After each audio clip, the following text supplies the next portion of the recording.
Pasien pesakit yang datang merawat di pondok saya, ranking paling lama di kunci nafsu 13 tahun.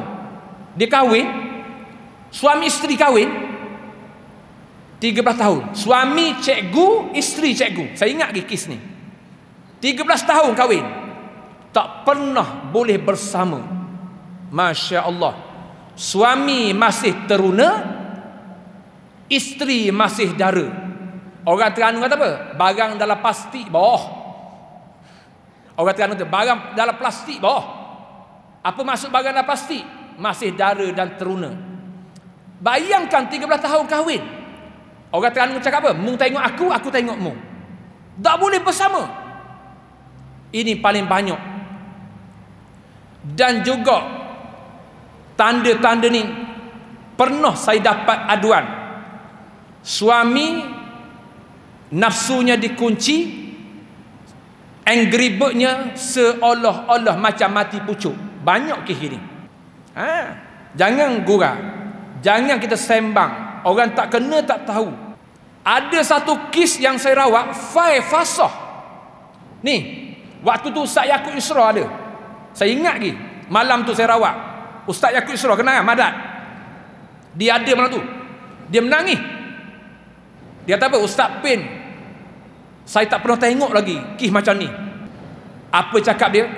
Saya sanggup tak balik Kedah malam ni asalkan selesai rawat dia. Apa yang saya nak bagi tahu ni? Kes yang saya rawat ni, yang Ustaz Yaakob ada ni, perempuan tu dah file fasah di mahkamah. Saya kata, kenapa file fasah? Ustaz, saya pertahankan rumah tangga saya dah 2 tahun Ustaz. Suami tak boleh tunaikan nafkah batin 2 tahun. Masya Allah. Rupa-rupanya isteri dia fasah dengan sebab suami tak boleh tunai nafkah batin 2 tahun. Baik, kita rawat dia.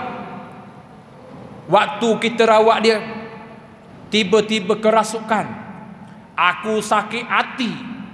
Aku nak dia bercerai. Padan muka dia, akulah yang buat suami dia hentak kepala di dinding batu dalam bilik.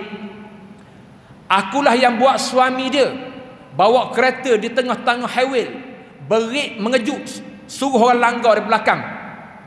Dahsyat kes ni. Akulah yang buat dia ambil benda tajam untuk potong nadi. Allahu Akbar. Satu-satu dibongkarkan oleh jin menggunakan mulut dia tadi. Tercengang Ustaz Yaakob dengar. Allah, dahsyatnya. Sampai tahap tu